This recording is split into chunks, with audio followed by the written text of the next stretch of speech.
दिप्तलयो M शक्ति। आज राजा चंद्र कुमार क्रमांक 1193, दिन गुरुवार, तारीख 3 अप्रैल 2025।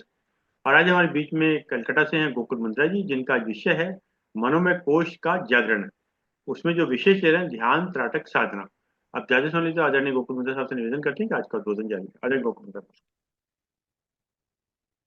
जी, सभी को प्रणाम।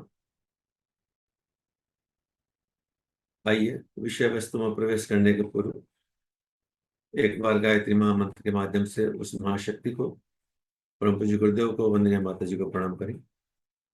ओम भूर्भुवः स्वः तत्सवितुर्वरेण्यं भर्गो देवस्य धीमहि धियो यो नः प्रचोदयात्। उपस्थित सभी सज्जनों को मेरा प्रणाम। इस समय हम लोग गायत्री महाविज्ञान में जो उसके तीसरे अध्याय में पंचकोशों का वर्णन है, उसके आधार पर इन चर्चाओं को हम लोग कर रहे हैं। इसके पहले 3 कक्षाओं में मन का विस्तार के संबंध में चर्चा की है। पिछली कक्षा में जप के संबंध में चर्चा की है कि जप किस प्रकार मनोमय कोश में काम करता है। और आज अपना विषय रहेगा कि ध्यान और उसमें त्राटक। ध्यान के कई तरीके हैं, उनके विस्तार पर अलग आएंगे, पर आज हमारा ध्यान का बेसिक और थोड़ी सी चर्चा त्राटक पे रहेगी। और उद्देश्य हमारा रहेगा कि ये मनोमय कोश को प्रशिक्षित करने में किस प्रकार काम करता है। मनोमय कोश, जैसा हम लोग जानते हैं कि मस्तिष्क मन और बुद्धि संस्थानों से संबंधित है। हमारी साधना जो है, बुद्धि, कल्पना, स्मरण शक्ति आदि को सुविकसित करती है। यही साधना का हमारा उद्देश्य भी रहता है। साधना का एक दूसरा क्षेत्र होता है जिसमें होता है संकल्प शक्ति का विवर्धन, साहसिकता का, संकल्प शक्ति का विवर्धन, चिंतन में उत्कृष्टता और क्रियाकलाप में आदर्शवादिता का समावेश करने वाली वे सद्भावनाएं हम अपने इस मनोमय कोश में विकसित करते हैं। जिस आदमी का मनोमय कोश जितना परिष्कृत होगा, उसके अंदर में संकल्प शक्ति का बढ़ेगी और साहसिकता और उत्कृष्टता उसके जीवन में रहेगी। मन और मनोमय कोश अलग अलग चीजें हैं। मन तो हमारा नीचे ऊपर सब तरफ चलता है, पर आध्यात्मिक दृष्टिकोण से जब हम बात करते हैं तो हमारी बात रहती है कि मन के अंदर में जो संकल्प हैं वे हमारे श्रेष्ठ संकल्प बने, उस स्तर पर हम काम करना चाहते हैं। मानव के जीवन में सुविधाएं असुविधाएं हर तरह की चीजें आती हैं, और प्रतिकूलताओं को अनुकूलता में बदलने के लिए जिस चीज की सबसे ज्यादा आवश्यकता होती है वह होता है हमारा मन का संकल्प, संकल्प शक्ति। और यह संकल्प शक्ति आदमी के जीवन में विकसित करने के मनोमय कोश के माध्यम में गुरुदेव ने 4 उपाय बताए: जप, ध्यान, त्राटक और तन्मात्रा साधना। अभी हम लोग इन्हीं पे चर्चा कर रहे हैं। मन संस्थान को सुविकसित करने के लिए, यानी उत्कृष्टता के संवर्धन के लिए, स्वाध्याय, सत्संग और मनन चिंतन की आवश्यकता होती है। इनके माध्यम से हमारा मन अपने मस्तिष्क में एक फिल्टर लगाता है कि किन चीजों पर हमें काम करना है और किन चीजों पर नहीं। जैसा हम लोग ने पहले भी चर्चा करी कि मन का एक हिस्सा होता है जिसको हम चेतन मन कहते हैं, और दूसरा हिस्सा होता है हमारा अचेतन मन। जब हम मनोमय कोश की साधना की बात करते हैं तो उसमें हम अचेतन मन के लिए ही बात करते हैं। इस अचेतन मन को कैसे परिष्कृत किया जाए। चेतन मन तो बहुत जागृत स्थिति में रहता है, ठीक, लेकिन सुसुप्ति की अवस्था में हम कैसे काम करें, यही अचेतन मन को कैसे ठीक किया जाए, यह काम होता है। क्योंकि अचेतन मस्तिष्क पर हमारा कोई नियंत्रण नहीं होता। और उसके बाद की स्थिति होती है सुपर चेतन मन की, जहां पर कि चेतन मस्तिष्क को ज्ञान के माध्यम से उसके ऊपर चढ़ाया, उसको अंतर के ज्ञान के माध्यम से उसके ऊपर जाने की बात होती है, वो बहुत उच्चतम स्थिति हो जाती है। तो ये अगर हमारा अचेतन मस्तिष्क गई गुजरी स्थिति में पड़ा रह जाए, क्योंकि ये जन्म जन्मांतरों के संस्कार को अपने ऊपर लेकर के चलता है, तो हमारे अंदर में पशु संस्कार सहज रूप से बढ़ते चले आएंगे। तो इसके ऊपर नियंत्रण पाने के लिए ही मन की साधना सबसे प्रबल है। मन का रोल बहुत बड़ा है, इसीलिए सारे शास्त्रों में मन के ऊपर में बहुत ज्यादा बात की। पूरे गीता के अंदर में कहें, हम योग वासिष्ठ के ऊपर में देखें तो मन के ऊपर में ही ज्यादा बात आती है। गायत्री की जो उच्च स्तरीय योग साधना है, जैसा गुरुदेव ने लिखा है, प्रथम स्तर की साधना है तो धार्मिकता के स्तर पर है, वहां तक बहुत बड़ी बात नहीं है। असली बात उच्च स्तरीय साधनाओं में साधक को प्रविष्ट होना, वहां पर इन पंचकोश और चक्रों की बात आती है, और उसमें भी परम पूज्य गुरुदेव ने पंचकोश के ऊपर में सबसे ज्यादा ध्यान दिया, काम किया। पंचकोश के अंदर में, मनोमय कोश के अंदर में को परिष्कृत करने के लिए ध्यान एक ऐसी मानसिक प्रक्रिया है जिसके अनुसार किसी वस्तु की स्थापना अपने मन क्षेत्र में की जाती है। पतंजलि ने इस आध्यात्मिक यात्रा के लिए 8 चरण बताए, जिसको अष्टांग योग कहते हैं, हम सब जानते हैं। परम पूज्य गुरुदेव ने उसको पंचांग योग में विकसित किया, उस रूप में बताया। हर कालखंड की आवश्यकता के हिसाब से उस समय के ऋषि उस बातों को बताते रहते।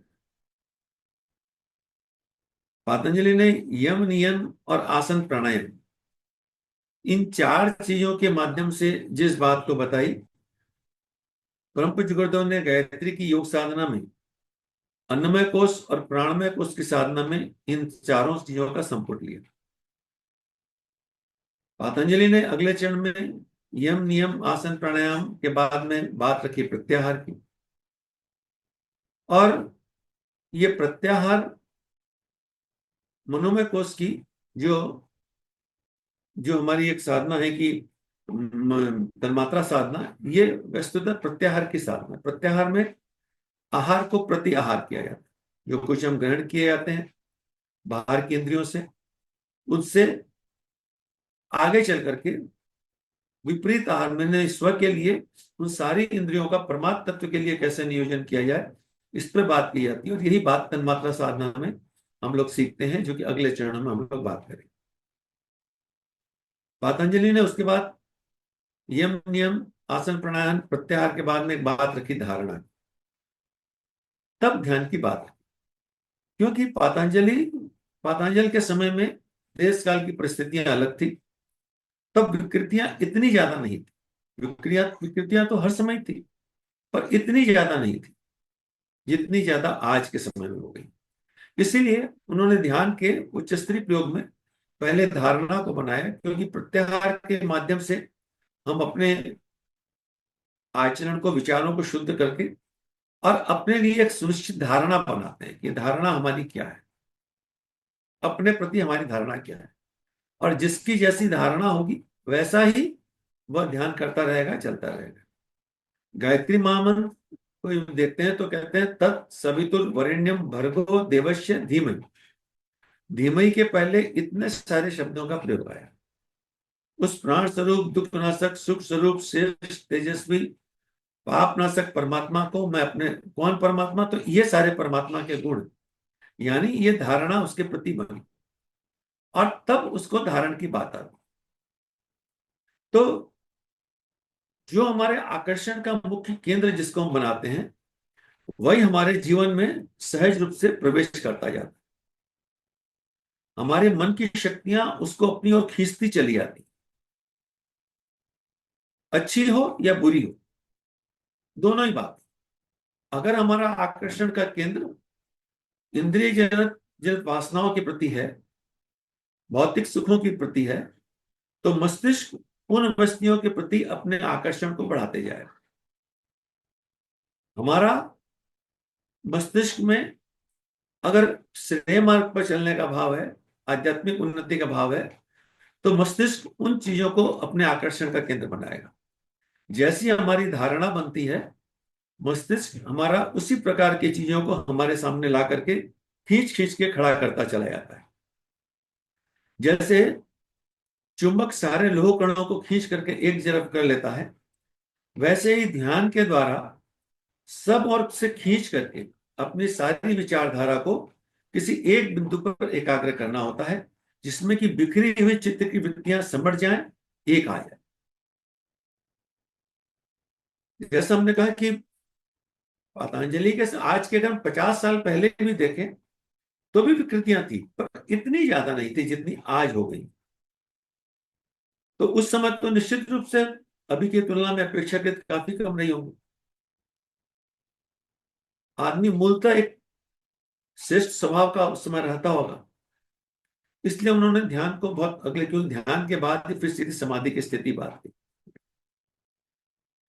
परम पूज्य गुरुदेव ने जब पंचकोशों का वर्णन किया तो इसमें उन्होंने ध्यान को मनोमय कोश के साथ में जोड़ा, क्योंकि यहां ध्यान का तात्पर्य एकाग्रता से जाता है। पतंजलि के ध्यान में तुरीयावस्था की ध्यान की बात ज्यादा है, वहां तक ध्यान की बात कर रहे हैं जहां पर कि साधक अपने इष्ट के साथ एक रूप होता चला जाता। पर परम पूज्य गुरुदेव ने मनोमय कोश में इस ध्यान को देने का उद्देश्य यह था कि हम अपनी बिखरी शक्तियों को एकाग्र करें। और पतंजलि ने जिस ध्यान की बात कही, ध्यान और समाधि की, वो परम पूज्य गुरुदेव ने आनंदमय कोश में कला बिंदु साधना और तुरीय अवस्था के रूप में उस बात को रखा। आज के समय के परिप्रेक्ष्य में उन्होंने इस प्रकार उचित समझा। हर ऋषि अपने काल की परिस्थिति के हिसाब से चीजें डिफाइन करता है। तो आज हम ध्यान को किस प्रकार करते हैं कि बहुत तरह के ध्यान की प्रक्रिया होती है, लेकिन उसमें उद्देश्य हमारा जो होता है वही होता है कि अंतःकरण में श्रेष्ठ गुणों का संवर्धन करना।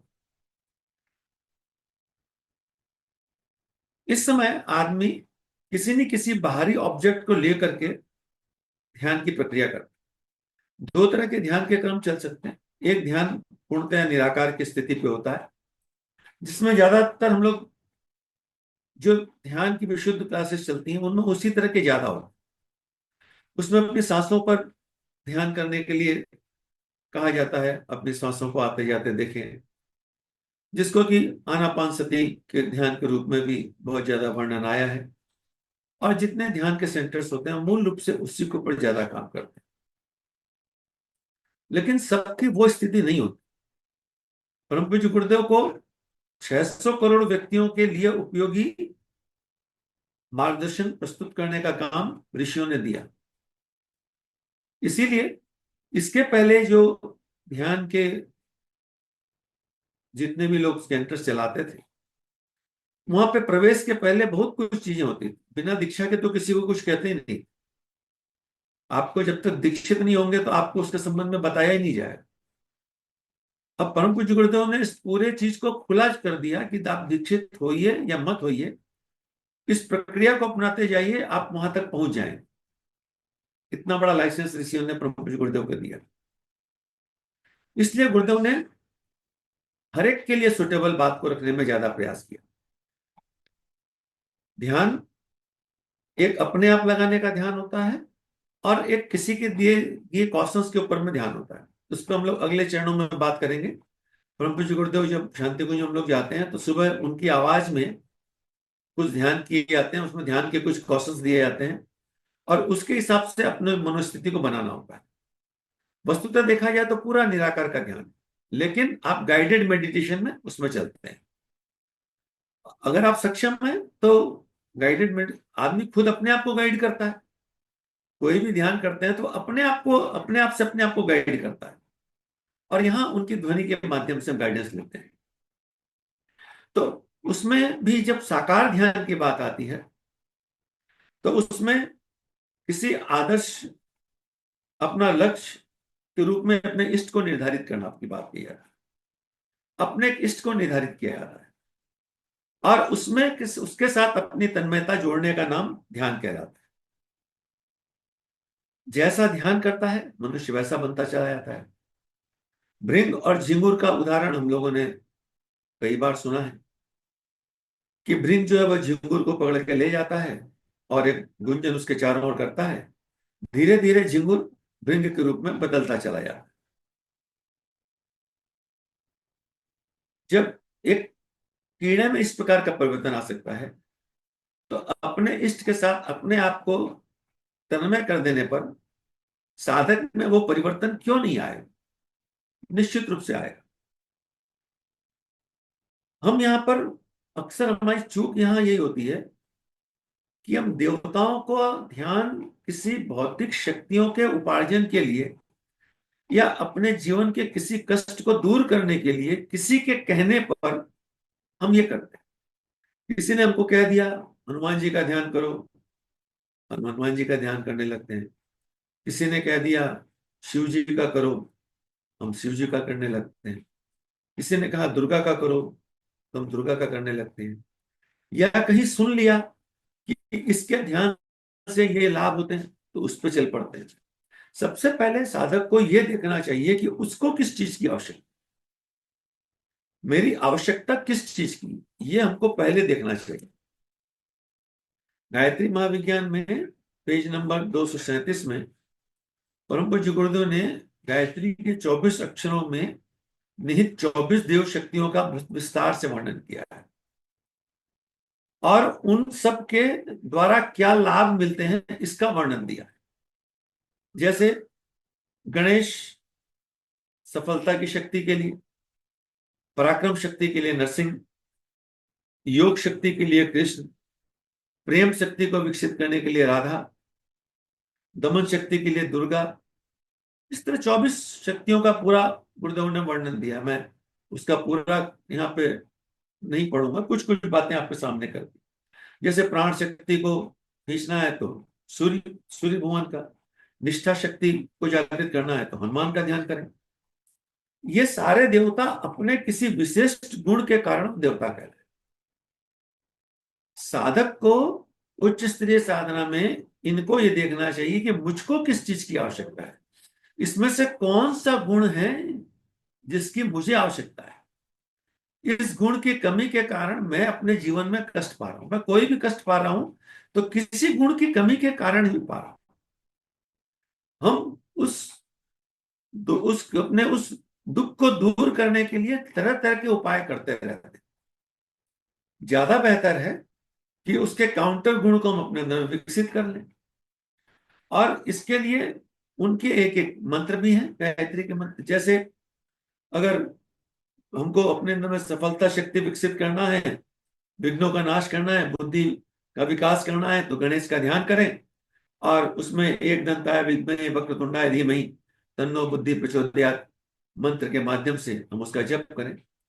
लेकिन केवल जप करने मात्र से वो चीजें नहीं आएंगी। जैसे प्राणायाम के संबंध में हम लोग ने चर्चा करते समय बात की थी कि प्राण तो पूरे विश्व ब्रह्मांड में फैला हुआ है। श्वास लेने से प्राण का बहुत अल्प अंश हमारे भीतर आता है, आता तो है। अगर प्राण नहीं आया तो हम जीवित कैसे रहेंगे? बहुत छोटा सा अंश हमारे अंदर आता है। हमको संकल्प बल से, अपने ही संकल्प बल से उस विश्व ब्रह्मांड में फैले हुए प्राण को अपने अंदर खींचना पड़ता है। वैसे ही मंत्र जप के अंदर में मंत्र को मैकेनिकल बनाने की बजाय उस गुण को अपने अंदर धारण करने का कार्य का संकल्प किया जाता है। हमारे अंदर में प्रेम तत्व का अगर अभाव है तो हम राधा का ध्यान करें और ओम वृष भानुजाय विद्महे कृष्ण प्रयाय धीमहि, वृष भानुजाय विद्महे कृष्ण प्रयाय धीमहि तन्नो राधा प्रचोदयात्, इस मंत्र का प्रयोग करें। पर इस मंत्र का जप करते समय हम ये अनुभूत करें कि हमारे अंदर में प्यार का, प्रेम का गुण बढ़ रहा है। उसका उसका टेस्ट ये है, हम ये देखें कि औरों के प्रति हमारे घृणा भाव कम हो रहे हैं या नहीं। दो चीजें एक साथ नहीं हो सकती, घृणा और प्रेम एक साथ नहीं रह सकते। या तो घृणा होगी या प्रेम होगा। तो इसीलिए कहते हैं कि जप को ध्यान से करना चाहिए। तो ध्यान क्या करें?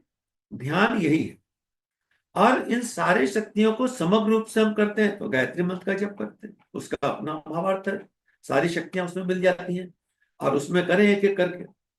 तो अपने इष्ट का निर्धारण हमको करने पड़ना पड़ता।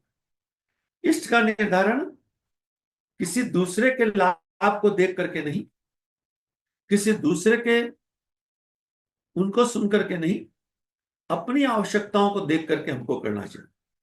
हमारी आवश्यकताएं क्या है, उसके आधार पर हमको सुने और उसके आधार पर उसको प्राप्त करें।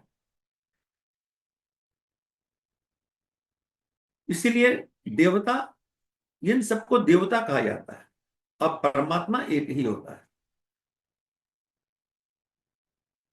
एक ही शक्ति के भी कई सारे गुण होते हैं और बहुत सारे गुण मिलकर के एक देवता होते हैं। इस प्रकार भी हम उसको जैसे जैसे एक गायत्री मंत्र में 3 शक्तियां हैं, रिंग श्रिंग क्लिंग सरस्वती लक्ष्मी काली, तीनों शक्तियां हैं।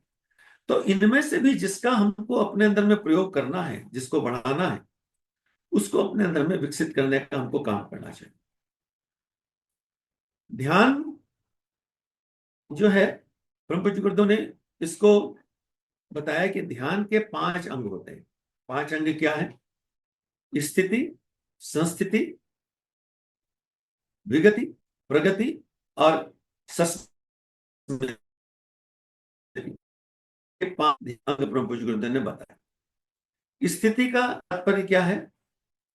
स्थिति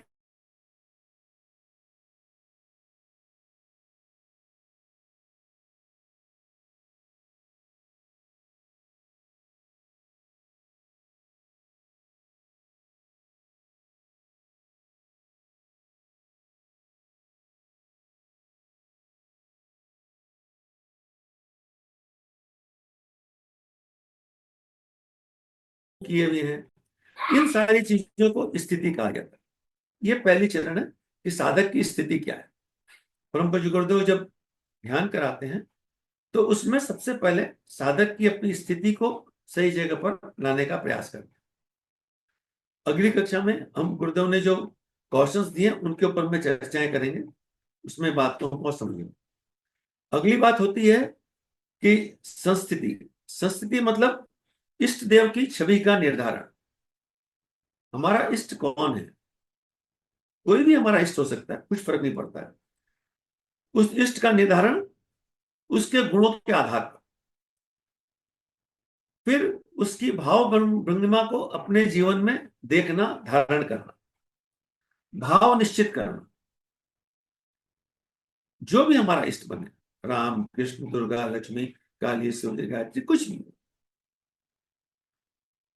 उसकी उपास्य देव की आकृति को अपनी स्मृति में बैठाएं, उनके वाहन क्या है उसको ध्यान करें। ये संस्थिति कहलाती है। यानी स्थिति और संस्थिति मिलकर के हमारी ध्यान भूमिका में प्रवेश करने की स्थिति बनती है। उसके बाद आती है विगति। विगति मतलब गुणावनी, उनके गुण क्या है, जैसा भी हम लोग चर्चा कर रहे थे। तो अपने इष्ट देव के गुणों को हम ध्यान करें। जैसे अगर हम भगवान शंकर का ध्यान करते हैं तो उनके गुणों को देखें। भगवान शंकर पूरे दुनिया का सबसे हलाहल विष अपने कंठ में धारण कर लिए। अगर हम शिव के उपासक हैं तो हमको दुनिया के विष को भी धारण करने की पात्रता अपने में विकसित करनी चाहिए। हमारी स्थिति तो यह है कि किसी की कोई कमी हमको सुनने में मिल जाए तो अपने पेट में रख नहीं सकते, पूरी दुनिया में उसका फैलाते करते जाए, उस विष को चारों ओर फैलाते चले आए, तो फिर गुणावली नहीं आई। भगवान शंकर के गले में विषधारी नाग है। समाज के विषम से विषम स्थिति से पड़े व्यक्तियों को भी हम अपने साथ लपेट कर रख लें। भूत प्रेत उनके गण हैं, हम सबके साथ, अब सबको साथ लेकर के चलने की कला सीख लें।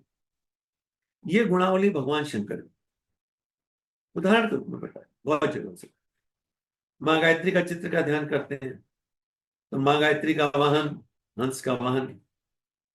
अगर हंस जिस प्रकार का एक होता है, वैसे किसी पर अगर कोई स्त्री बैठ जाए, कोई पुरुष बैठ जाए, तो उसका तो कचूमर ही निकल जाए। तो हंस वाहिनी का अर्थ यह है कि हंस के गुण जो हैं कि वह नीर और क्षीर को मिला के दिया जाए तो दूध दूध पी लेता है, पानी पानी छोड़ देता है। परम पूज्य गुरुदेव एक जगह लिखते हैं कि ऐसा कोई हंस राजहंस मानसरोवर में कहीं है, मुझे देखने को नहीं मिला, लेकिन हंस की वृत्ति जिस साधक की हो जाती है, गायत्री उसी पे सवार होती है। चित्र तो हम देखते हैं, हंस वाहिनी है, हंस पर बैठी है, पर गुणावली का ध्यान करें कि हमारे अंदर में हंस की वृत्तियां बढ़ रही है कि नहीं बढ़ रही। हमारे पास में अच्छा बुरा दोनों समान मिल करके आ गया, तो बुरे के ऊपर में हमारा कितनी रुचि रह गई। अगर बुरे पे रुचि है तो फिर अभी हंस की वृत्ति नहीं आई। गायत्री का चित्र जो गुरुदेव ने दिया उसमें वो हंस वाहन है और पद्म फूल पे बैठी है।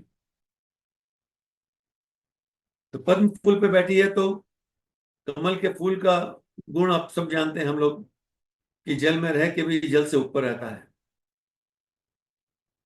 संसार में रहते हुए भी संसार से ऊपर रहने की कला आ जाए तो पद्मासन हम हम कमल के रूप में अपने आप को विकसित कर ले तो गायत्री सहज उस पर बैठे।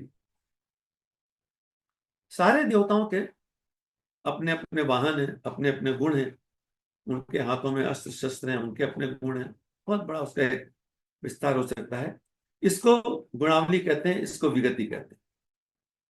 हमको अपने इष्ट के गुणों का ध्यान करना चाहिए और उस ध्यान में, ध्यान सिर्फ कर लिया उतने से नहीं बात, वह ध्यान हमारे जीवन में उतरा ये उसके बाद की बात, तो इसको प्रगति कहते हैं। ध्यान में प्रगति का अर्थ यह है कि उपासना काल में साधक के मन में रहने वाली भावना, हम उनसे जो भी रिश्ता रखें,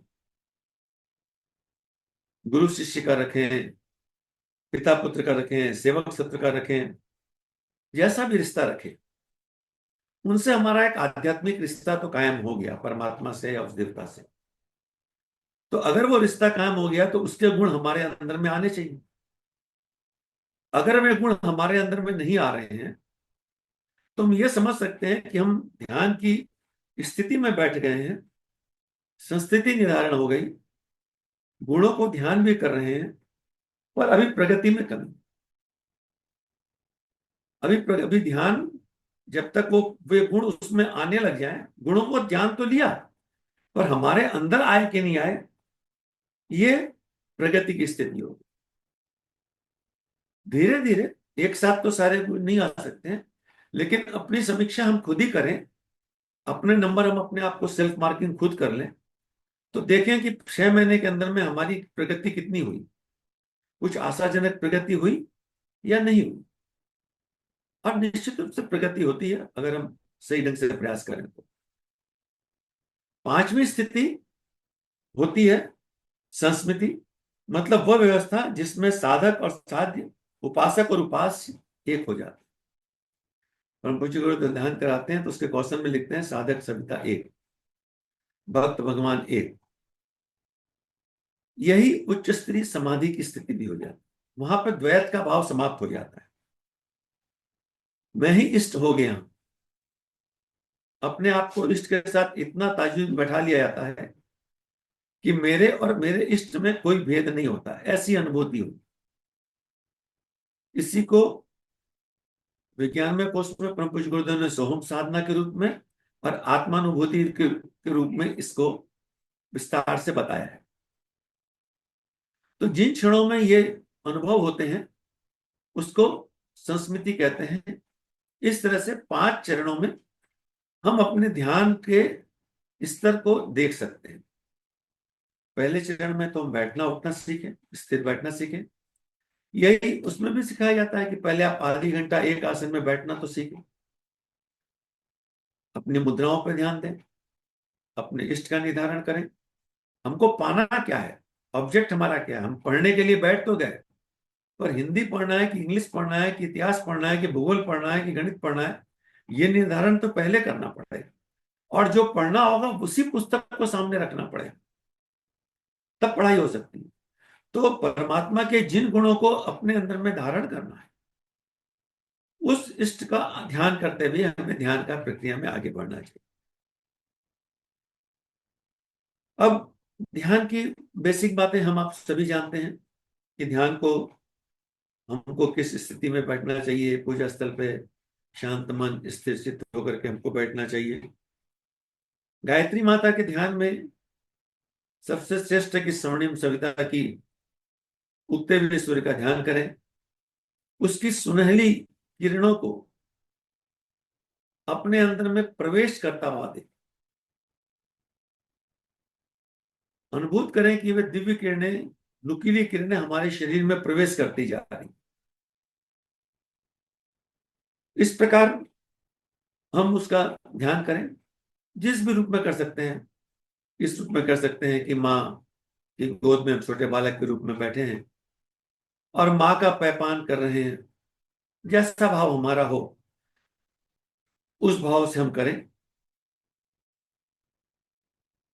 निर्विकार में करें तो अपनी भ्रुकुटी में हम नीले आकाश का ध्यान करें, शुद्ध शांत स्तर से अपने अंदर उस प्रकार के भाव को विकसित करते हुए करें। ये हो सकता है, कुछ भी कर सकते हैं।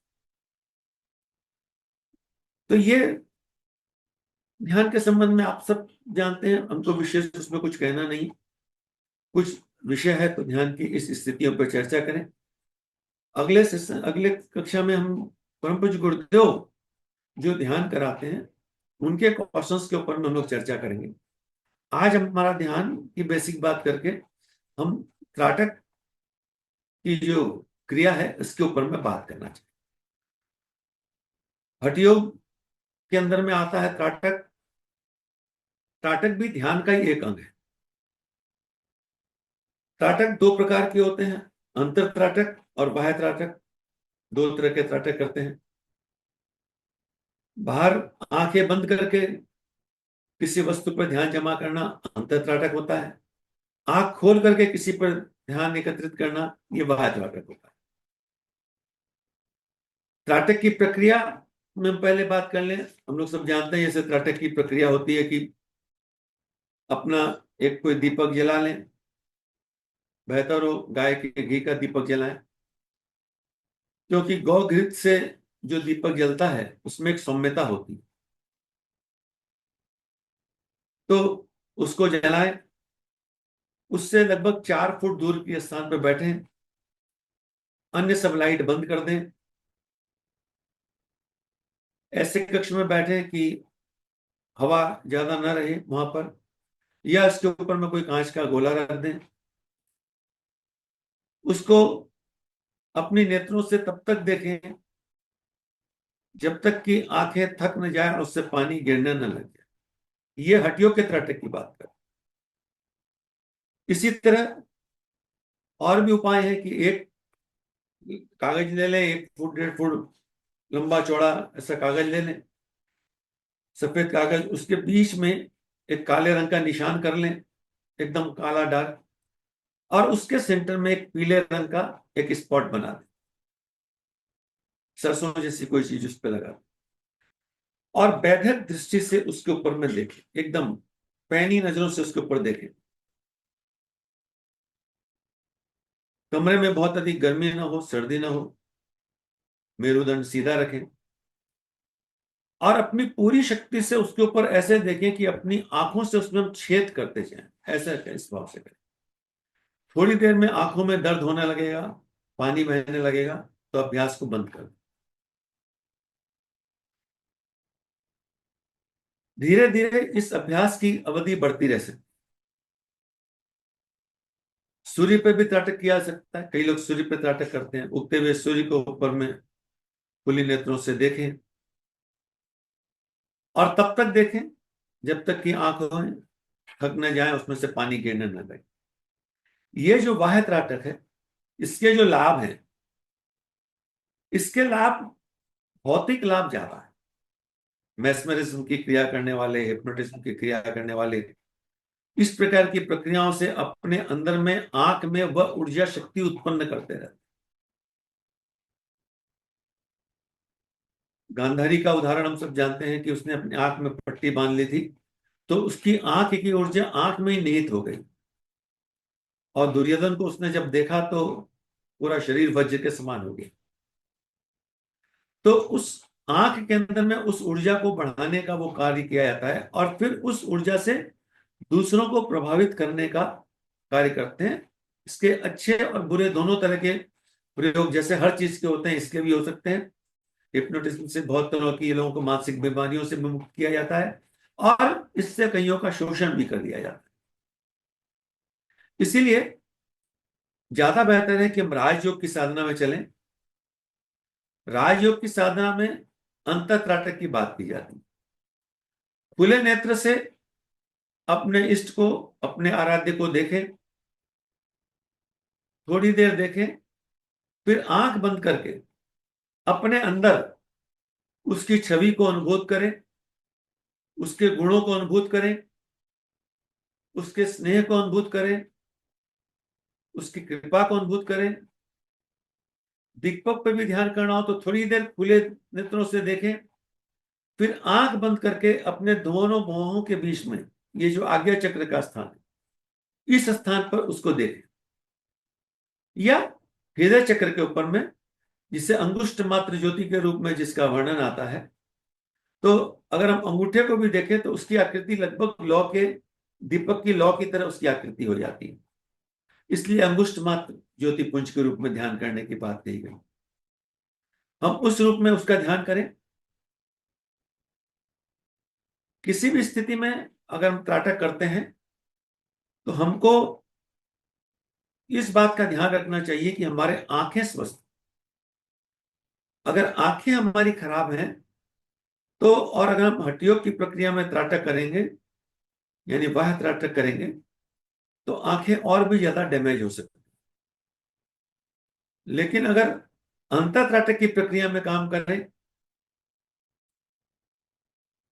प्रेम और स्नेह के साथ में करें, तो उसमें आंखों को कोई क्षति नहीं पहुंचेगी, और हमारे अंदर में वे सारे आध्यात्मिक लाभ हमारे अंदर बढ़ते चले जाएंगे। इसीलिए त्राटक प्रक्रिया करने के बाद में आंखों को गुलाब जल से या ठंडे जल से धो लेना चाहिए, ताकि उसमें जो गुर्मी पैदा हुई हो वो क्रमशः थोड़ी शांत होती चली जाए।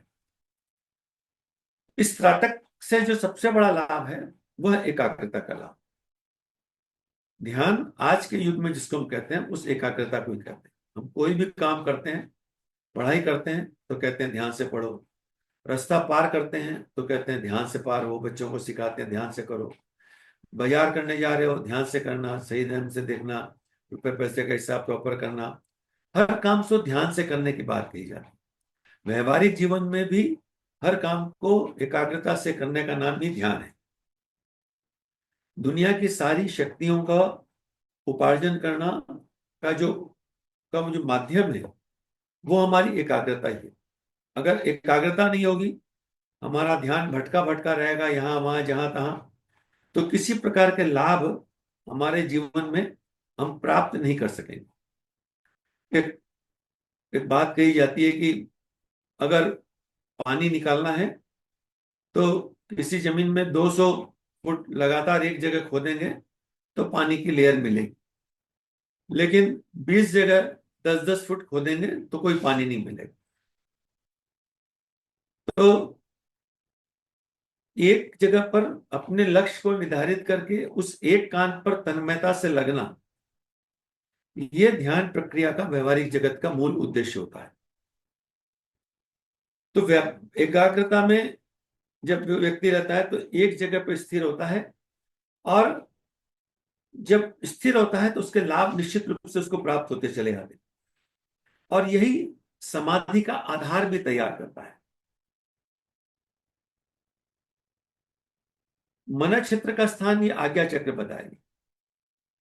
भगवान शंकर का तीसरा नेत्र, दो नेत्र जो हमारे हैं ये बाईं से दाईं तरफ, पर तीसरा नेत्र ऊपर से नीचे की ओर आज्ञा चक्र में इस प्रकार बताया गया। ऐसे यहां ध्यान की भगवान शंकर के तीसरे आज्ञा चक्र की स्थिति तो अंदर बताई जाती है, पर उसके ध्यान के लिए जो स्थान बताया जाता है यहाँ पे यही बात। और यही जो स्थान है यो मनोमय कोश का केंद्र बिंदु। मनोमय कोश में प्रवेश का स्थान ये हमारा आज्ञा चक्र का स्थान ही बताया जाता है, यानी दोनों भवों के मन इस भ्रुकुटी का स्थान। इससे प्रकारांतर में हमारे अंदर चेतन और अचेतन दोनों मन की परतों को प्रभावित करने का काम हमारे मनोमय कोश में जब हम ध्यान करते हैं तो इसके माध्यम से होता चला जाता है। ये अगर हम इसको वैज्ञानिक दृष्टिकोण से देखें तो मानवीय चेतना का इसको न्यूक्लियस भी कह सकते हैं। सारी आंखों से जो हम देखते हैं वो इन दोनों नेत्रों के माध्यम से, इनकी जो नर्व्स हैं, इसको ऑप्टिक चाइज्मा अंदर में कहते हैं, वहां दोनों से जहां मिलते हैं, मिल करके रिवर्स होकर के ब्रेन में जाता है। और उसी जगह पर जहां पे ऑप्टिक चाइज्मा की नर्व्स बताई गई हैं वहीं पे पिट्यूटरी ग्लैंड होती है। और पिट्यूटरी ग्लैंड जो है इसको मास्टर ग्लैंड कहा जाता है, और इस सारी की सारी अंतःस्रावी ग्रंथियों को वो प्रभावित करती है।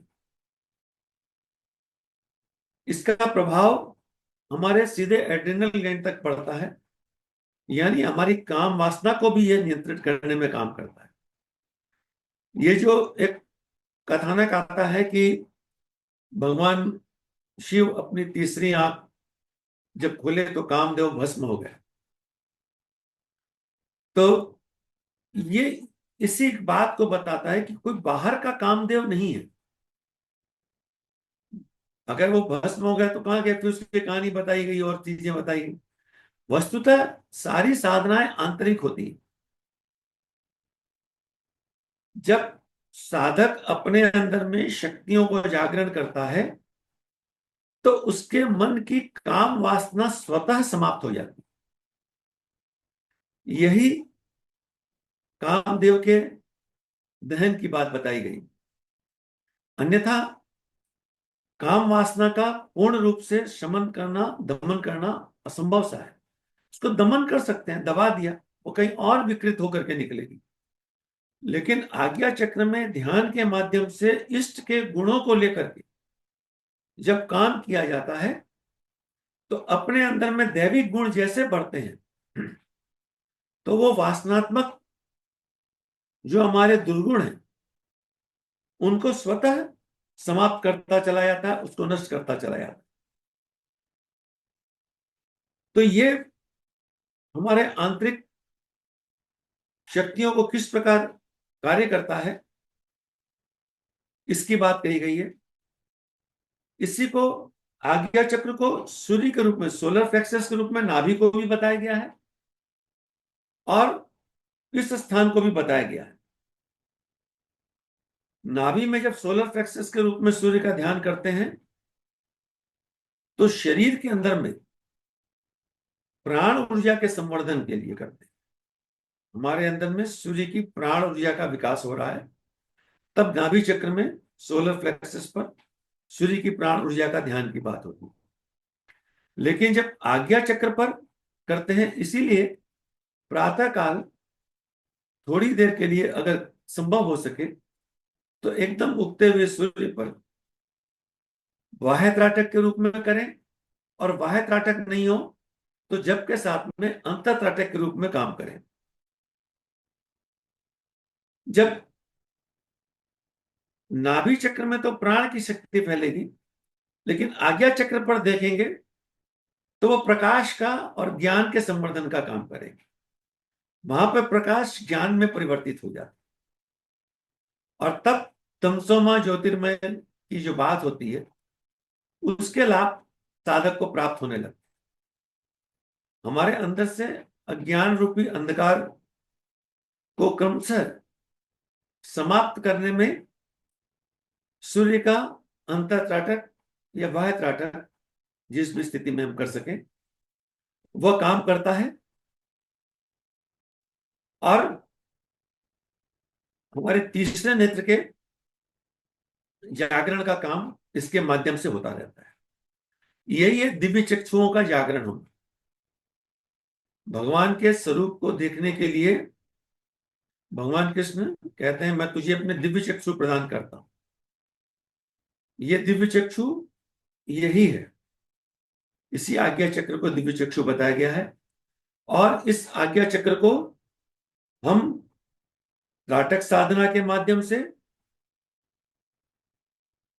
ध्यान साधना के माध्यम से सहज रूप से कर सकते हैं।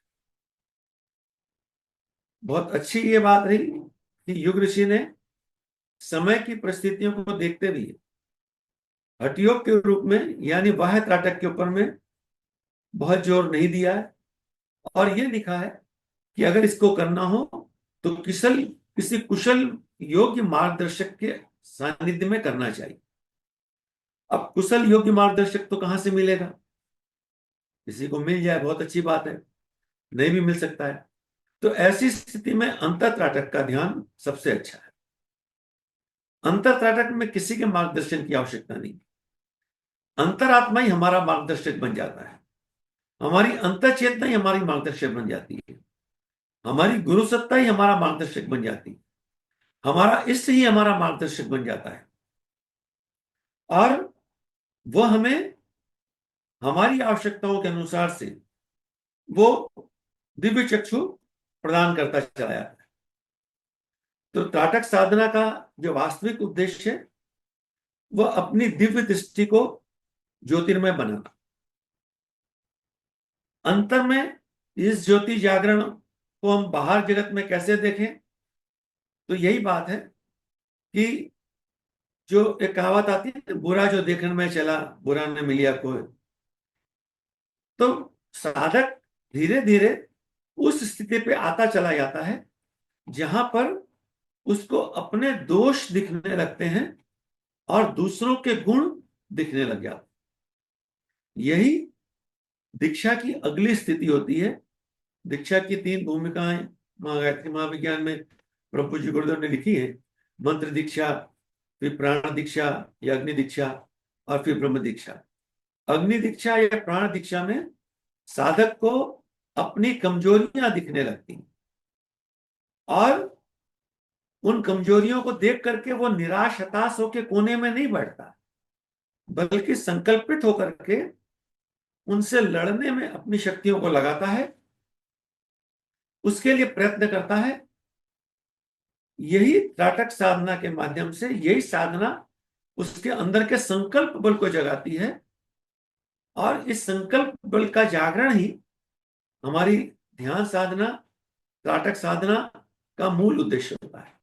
आध्यात्मिक जगत में, भौतिक जगत के तो अलग, जो मैंने कहा, हिप्नोटिज्म की प्रक्रिया, मेस्मरिज्म की प्रक्रिया के माध्यम से लोग इस प्रक्रिया को करते हैं, तरह तरह के जादू टोना दिखाते करते रहते हैं, और लोगों का भला तो कम और शोषण ज्यादा करते हैं। लेकिन अगर आंतरिक अंतर त्राटक से परमात्मा के साथ जो ध्यान की 5 स्थिति प्रभु जी गुरुदेव ने बताई, स्थिति, संस्थिति, विगति, प्रगति और संस्मृति, तो उसमें अपने आप को हम प्रगति और संस्मृति की स्थिति पर क्रमशः विकास करते करते आए, तो हमारा मनोमय कोश के जागरण में हमको बहुत मदद मिलती है। मानसिक संतुलन हमेशा बना रहता है। किसी भी स्थिति में, विषम से विषम परिस्थिति में भी साधक विचलित नहीं होता। यही साधक के का परिचय होता है। साधक विचलित नहीं हो सकता। सांसारिक दृष्टिकोण से कभी कभी विचलित होता हुआ दिखता है, पर आंतरिक स्थिति से वो बहुत शांत रहता है। ये बात भी सही। कई बार हम देखते हैं, ऐसा लगता है कि कितने उच्च स्तर पर साधक पहुंचे हुए विचलित दिखते हैं। नहीं, वो विचलित दिखते नहीं, वो विचलित होते नहीं, अंतर से वो बहुत शांत होते हैं। आंतरिक शांति की स्थिति इतनी महत्वपूर्ण होती है कि आंतरिक शांति बाह्य प्रकृति को भी शांत करती चली जाती। तो इस ध्यान के माध्यम से पंचकोशी साधना में मनोमय कोश को विकसित करने के लिए काम करते हैं। जप करते समय भी ध्यान का प्रयोग किया करना पड़ता है, क्योंकि जप के साथ अगर ध्यान नहीं करेंगे तो विगति यानी परमात्मा की गुणावली और प्रगति का काम नहीं हो पाएगा। फिर तो मंत्र एक मैकेनिकल प्रोसेस हो जाएगा। आजकल मशीनें लग गई हैं, अपने मशीन में लगा दिए, चालू कर दीजिए, मशीन दिन रात मंत्र बोलता रहेगा, तो उसके कोई लाभ थोड़ा ना होंगे। उसके लाभ प्राप्त करने हैं तो अपने अंदर से उन मंत्रों की प्रतिध्वनि हमको सुननी और देखनी पड़ती है, तब उसके ध्यान साधना के हमको अभिष्ट लाभ प्राप्त होते चले आते हैं। सबको हुए हैं और सबको होंगे, क्योंकि यह होना ही उसका उद्देश्य है, यह होना ही उसकी अंतिम परिणति है। हम सब उस परम लाभ को प्राप्त करें और अपने मनोमय कोश को परिष्कृत करें। इसी बात के साथ आज का विषय यहाँ मैं पूर्ण करता हूँ। इस विषय पर आप सबके बहुत अनुभव होंगे, आप भी अपने अनुभव इसके साथ बताएं तो सबको लाभान्वित होगा। सभी को मेरा प्रणाम। बहुत बहुत धन्यवाद आदरणीय गोकुल मिश्रा जी। आज आपने मनोकोश का जागरण और विशेष रूप से ध्यान त्राटक साधना का बहुत अच्छा उद्बोधन रहा आपका। काफी नई जानकारी हम लोगों को प्राप्त हुई, और निश्चित रूप से अगर हम इसका त्राटक का अगर अभ्यास करेंगे, और त्राटक में भी कौन सा होता है, विशेष रूप से अंतर अंतःकरण वाला है। अभी की स्थिति बाह्य त्राटक की है नहीं, हठ योग की जी हाँ स्थिति जी आदमी के शरीर की नहीं है। जी जी जी। तो बाद में शेख साहब धन्यवाद देंगे। मैं कहा था देवऋषि साहब का प्रश्न कोई बंदा है लगता है इसमें। देवऋषि साहब तो प्रश्न के अपने अनुभव बताएंगे, इनके वो अनुभव जी हम हाँ जी। सबके लिए मार्ग बड़े काम आते हैं। एक तो अनुभव ये है कि आप जो आज्ञा चक्र का जो बोला, ये आज्ञा चक्र मेरा तकरीबन 30-40 साल 30 साल से सक्रिय है और आनंद में बसता है। लेकिन ये मैंने ये इस सारी परिस्थिति नहीं कि ध्यान तो किया, ध्यान ही करता था और कुछ नहीं करता था। लेकिन बात वही वाली बात में यम और नियम वाली बात है, जब तक वो शुद्धि नहीं होती ये सब चीजें नहीं होती। सही बात। तो ये बहुत जरूरी है। और इष्ट देव की बात है, वो वाली बात पे मैंने कोई इष्ट नहीं, ज्यादा से ज्यादा अपने माता पिता को रखा हुआ, इससे ऊपर नहीं कहीं गया मैं। बाकी तो निराकार का ही किया है। अगर कभी मन में विचार आया है तो माता पिता का ही आया है, उसके ऊपर कुछ नहीं आया। तो वो अवस्था भी एक है। सबके लिए अलग अलग हो सकती है, जैसे आपने कहा इस तो आप अपने प्रवृत्ति के मुताबिक, अपने मनोस्थिति या आध्यात्मिक स्थिति के मुताबिक आप आपका विश्वास, आपका किसमें विश्वास है, तो उसके मुताबिक आप इष्ट की कर सकते हैं। लेकिन मैं निराकार में शुरू से बचपन से हूँ, तो उसी में करता हूँ। बहुत अच्छी और बात। फायदा तो इसका फायदा, दूसरी बात हमने फायदा कभी नहीं सोचा, लाभ हानि कभी सोचा ही नहीं। बस वो मस्ती वाली बात है, एक उसी में खो जाने वाली है। कभी क्या होगा, क्या अच्छा होगा, क्या धन मिलेगा, या वो सब बातें, ऐसे बातें नहीं सोची हमने कभी। तो वो अवस्था भी इंसान की जरूरी है। वे कुछ किसी कुछ पाने के लिए ही करना है, ये एक हम मैंने सबसे तो नहीं बड़ा तो कभी। वो जो आपने कहा ना, मस्ती पाना, वो मस्ती पाना ही तो सबसे बड़ा पाना है। हाँ मतलब एक मस्ती मिल गई पता तब नहीं। फिर और क्या चाहिए। हाँ बस वो है एक बाहर के अवस्था। सारे आकर्षण तो खंड आनंद है, अखंड आनंद मिल जाए तो फिर क्या है। हाँ वो सब कोई मन में भाव आता नहीं है।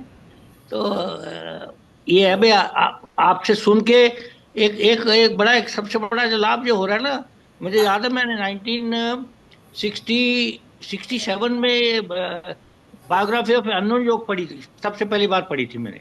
1967 की बात कर रहा हूँ, आज से कितने साल हो गए, 57 साल, कितने, 57 ईयर्स की पहले की बात है। तो पहली बार मुझे अनुभव हुआ कि ये चीजें भी होती है, और मैंने कहा यार ये तो मुझे भी इसका अनुभव होता है।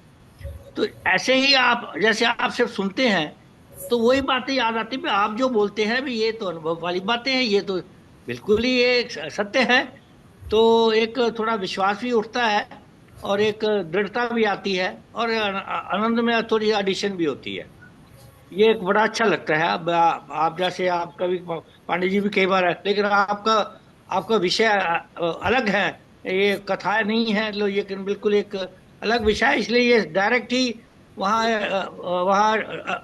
वो अटैच हो जाता है, बिल्कुल कनेक्शन हो जाता है इमीडिएटली। तो ये बहुत सबसे बड़ा लाभ, आपके सारे प्रोफेशन जो सुने, सब ने आपने पंचकोश का भी सारे जो सुने, इससे ये बड़ा लाभ होता है। मुझे तो बहुत हुआ इसका, क्योंकि डायरेक्टली कनेक्शन हो जाता है भाई। हाँ, ये तो बिल्कुल बिल्कुल सही बात आपने जो बताई है। और बहुत अच्छा लगता है। और भी एक जो जो कैसे भी आइसिंग ऑन द केक हो जाता है, वैल्यू एडिशन हो जाती है हमको, तो बहुत अच्छा लगता है।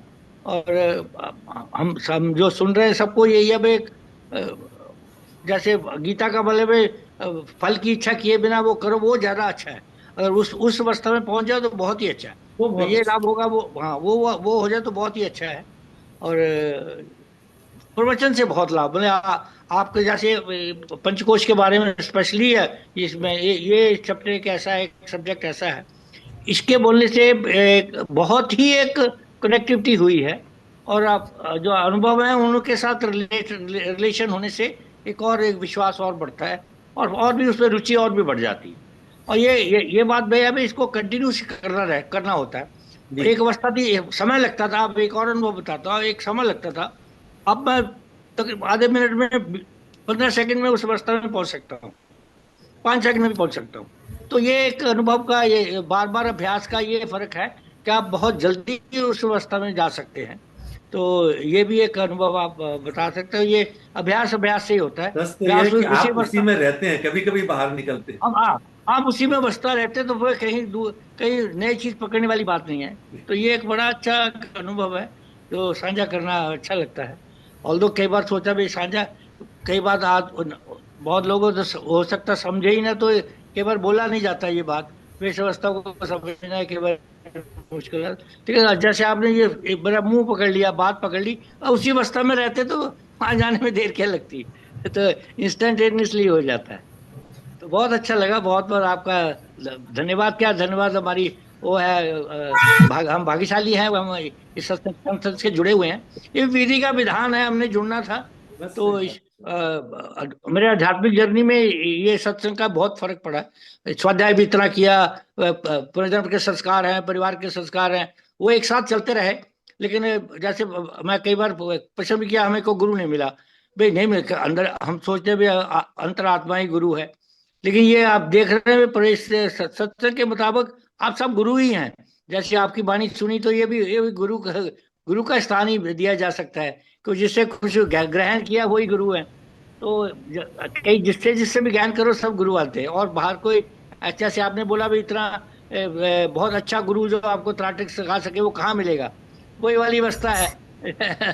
वे इतने पात्र भी नहीं है हमें, हो सकता पात्रता भी नहीं कि ऐसा गुरु मिले। लेकिन ऐसे इस अवस्था में भी गुरु, आप जैसे गुरु मिल जाए, पांडे जैसे, कभी जो भी अच्छा वचन दे और उसको ग्रहण कर सके, वही गुरु का अवस्था है। वही वही मैं वही प्रैक्टिकली वही समझ अपने आप को सोच रहा हूँ भाई, ये इसी अवस्था में इसी तरह ही गुरु मिल रहे हैं। और अरविंद जी भी गुरु मिल जाते हैं, जैसे भाई इसका इनका इतना सुदृढ़ ये प्रण रूप है, इतना निश्चय है इसका, या कार्य कर रहे हैं जो निस्वार्थ काम कर रहे हैं। तो ये भी एक सीखने वाली बात है जीवन में, जितना कर सके। हम लोग तो बहुत तुच्छ तुच्छ आत्माएं हैं, ज्यादा नहीं है। तो लेकिन एक दूसरे से सीख के अच्छी बात है, सबकी ग्रहण कर लो, तो आप सर्वोत्तम बन जाओगे। तो बहुत अच्छा लगा, बहुत बहुत धन्यवाद आपको। पूज्य गुरुदेव की यही शैली सबसे अच्छी है कि वो ऐसा लिखते हैं कि सबके लिए ग्राह्य। इसलिए मैंने कहा कि 600 करोड़ लोगों को अगर कोई बात सिखानी हो, तो एकदम जो जीरो पॉइंट पर है वो भी प्राप्त कर सकता है, ऐसी विधि उन्होंने बताई और इतने सरल तरीके से बताई। ये बहुत मजेदार बात इसमें को मुझको साधना में लगी। गुरुदेव के ने बताया कि कोई भी हर किसी के लिए आवश्यक और हर किसी के लिए सहज, ऐसा बना दिया। अब अंतर तटक तो कोई भी कर सकता बिल्कुल बिल्कुल, कोई भी कर सकता है।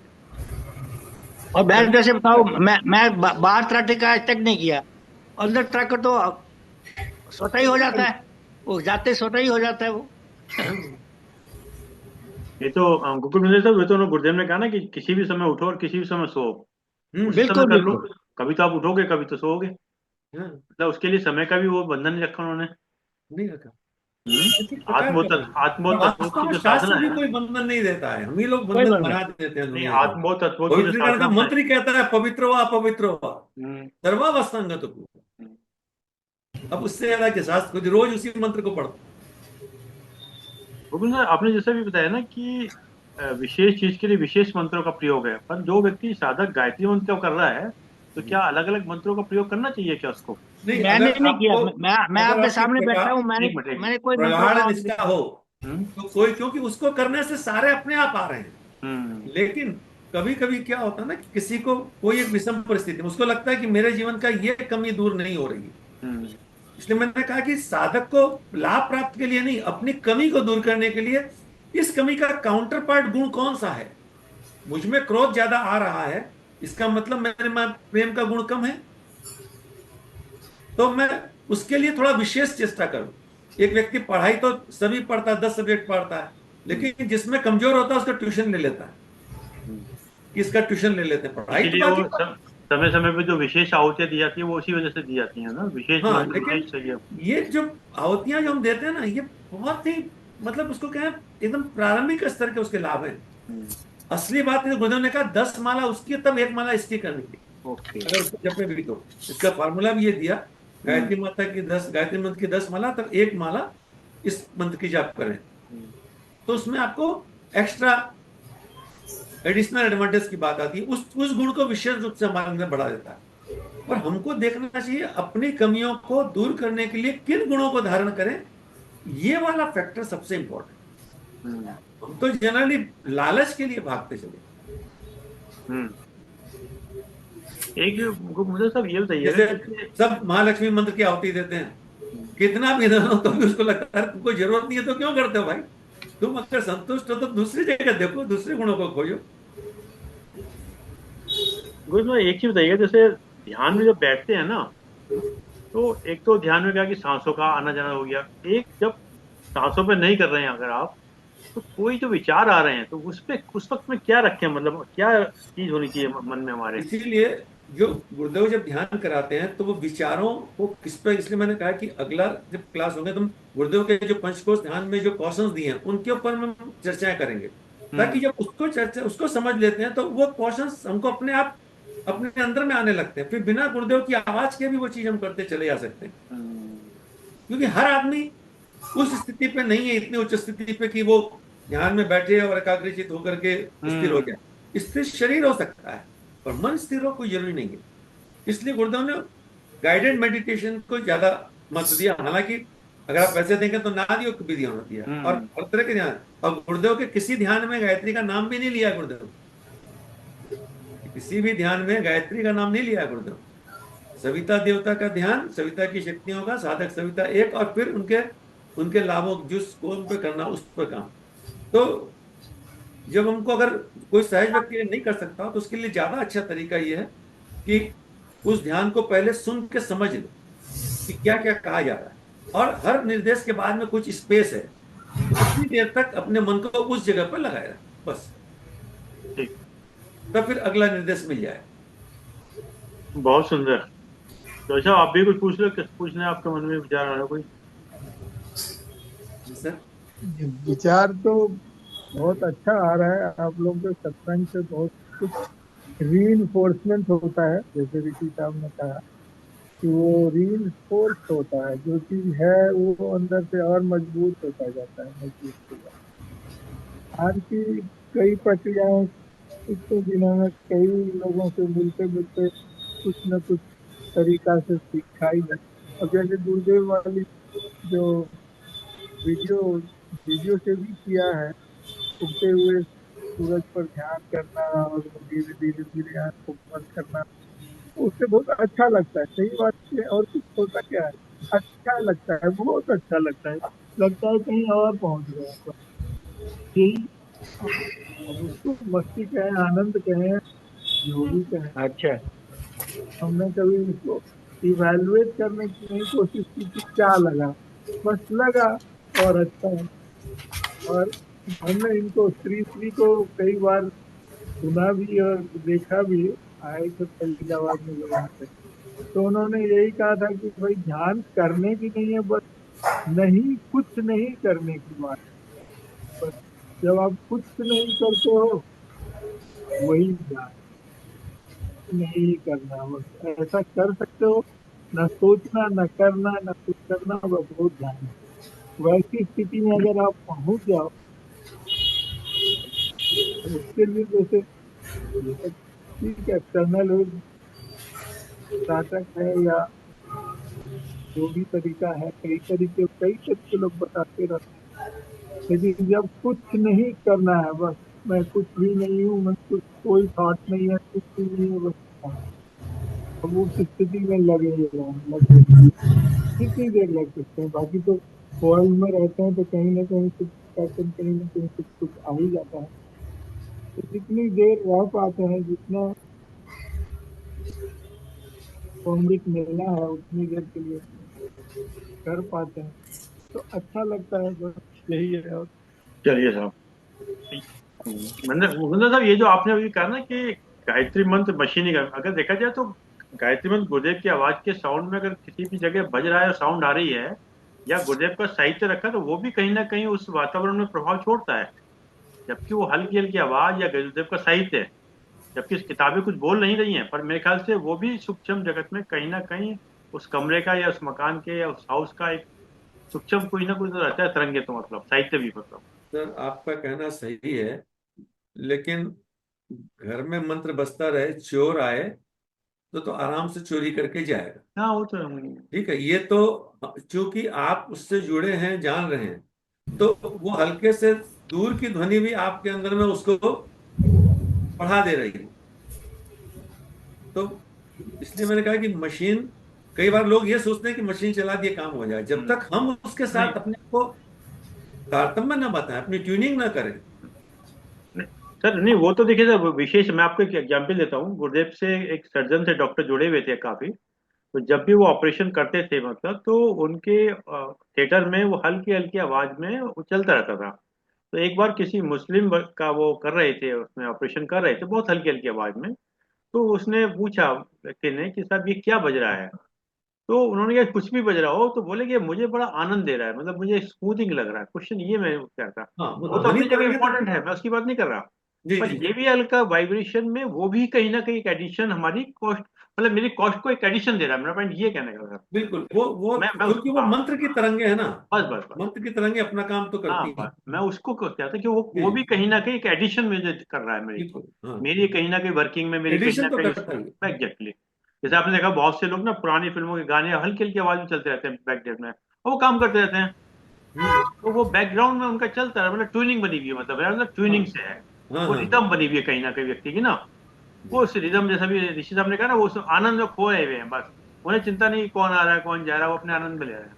ये वो एक इसकी आनंद। उदाहरण मैं देता, जो अरविंद जी की उदाहरण मैं देता हूँ, जो क्लासिकल सिंगर है, पीछे तानपुरा बजाते हैं ना, तानपुरा। हम्म ये उसकी उदाहरण, वो उदाहरण हो गई, वो तानपुरा हम्म। पीछे से आ रही है हल्का सा और चल रहा है अपना। मैं कई बार मंत्र जप करते समय बहुत हल्की सी बांसुरी की धुन लगा देता हाँ हूँ। बस वो, हाँ बस हाँ, वो भी मतलब right, एक उसके बैकग्राउंड में एक मतलब कोई, जैसे कि ट्यूनिंग बन रही है। हाँ, जैसे कोई वो एक आपने भाप रेडियो का को कोई काम स्टेशन करता बना है। लगाया, और उस स्टेशन से आपकी ट्यूनिंग हो गई, मतलब खुश नुमा हुआ है। चलिए सर साहब, अपना इसकी धन्यवाद। बेस्ट एग्जाम्पल तानपुरा है, ओह तानपुरा। Yes yes. चलिए। सर्वप्रथम धन्यवाद आदरणीय अरुण शर्मा जी। आपके निरंतर प्रयास से ये स्वाध्याय चिंतन का कार्यक्रम चल रहा है और हम सब लाभान्वित हो रहे हैं। आज आदरणीय गोकुल मुद्रा जी ने मनोमय कोश के जागरण के लिए ध्यान ताटक साधना के बारे में बड़ा विस्तृत बताया और बहुत ही बारीकी से बताया कि कैसे साधना हमको करनी है, क्योंकि आध्यात्मिक यात्रा के लिए आवश्यक है ध्यान। और ध्यान की ध्यान के लिए चित्त वृत्तियों को कैसे इकट्ठा करके अंदर आज्ञा चक्र पर एकत्रित करना है। आपने स्थान भी बताया कि आज्ञा चक्र पर हम ध्यान आए करेंगे। और आपने कई एग्जाम्पल भी दिए, कमल के फूल का एग्जाम्पल दिया, हंस का एग्जाम्पल दिया, जैसे हंस पानी और दूध को अलग कर लेता है। कमल के मतलब कमल के फूल में पानी में रहते हुए भी वो पानी से अलिप्त रहता है। और ऐसे आपने शंकर का उदाहरण दिया कि विष धारण करने के बाद भी कितने स्वस्थ रहते हैं। और बाद में आपने त्राटक का बाहरी और अंदर की स्थितियों को बताया। आपने ये भी बताया कि आंतरिक त्राटक से ही हमको ज़्यादा बेनिफिट हो सकता है, क्योंकि परमार्थ, जब हम परमार्थ कमाएंगे तो स्वार्थ भी अपने आप ही सिद्ध हो जाता है। तो बहुत सी चीजें बताई जो कि हमारे करने योग्य हैं, बड़े प्रैक्टिकली पॉइंट्स बताए हैं आपने। बिल्कुल आदरणीय देवऋषि जी ने सही बताया कि आपने जितने भी पॉइंट्स बताए सारे अभ्यास के पॉइंट बताए जो कि साधना के लिए बहुत आवश्यक है। आपके आज के उद्बोधन के लिए बहुत धन्यवाद। और जो पिछले भी उद्बोधन आपने किए मनोमय कोश, प्राणमय कोश वगैरह के, वो भी सारे मतलब कि प्रैक्टिकल एस्पेक्ट के उदाहरण देते हैं और उनसे हमें सीखना चाहिए। उनको हम दोबारा सुन के ध्यान से सुनकर लाभ उठा सकते हैं। आज के उद्बोधन के लिए आपका बहुत बहुत धन्यवाद और उम्मीद करते हैं कि जैसे आपने बताया आगे भी हमारे को फायदा पहुंचाते रहेंगे। बहुत बहुत धन्यवाद जी आपका। आभार। बहुत बहुत धन्यवाद आदरणीय केसरी साहब, बहुत बहुत धन्यवाद आदरणीय गोकुल मंत्रा जी, आपने समय निकाल समय दिया। और जूम के लोगों का विशेष रूप से धन्यवाद कि आपने समय निकाल समय दिया। जैसे कि एक विचार था, 3 बार उनके साथ अपनी बात समाप्त करते हैं। आज का विचार बड़ा छोटा था, बड़ा गहरा है, बड़े एक एक शब्द बड़े चुनिंदा हैं।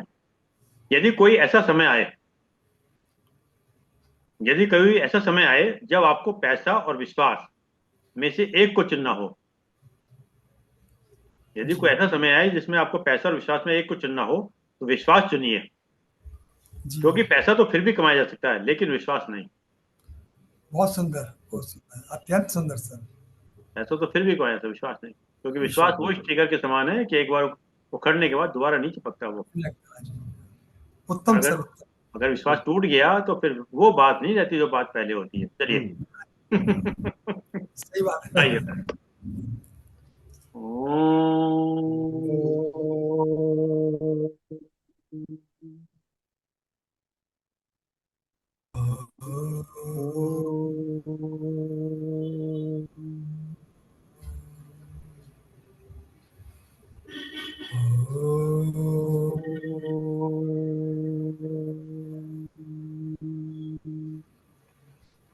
शांति शांति शांति। सभी प्रणाम, सभी प्रणाम। सभी को समझ।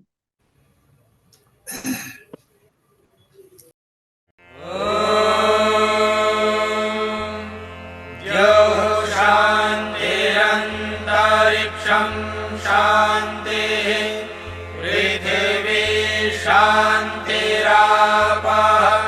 शान्तिरोषधयः शान्तिः वनस्पतयः शान्तिर्विश्वे देवाः शान्तिर्ब्रह्म शान्तिः सर्वं शान्तिः शान्तिरेव शान्तिः।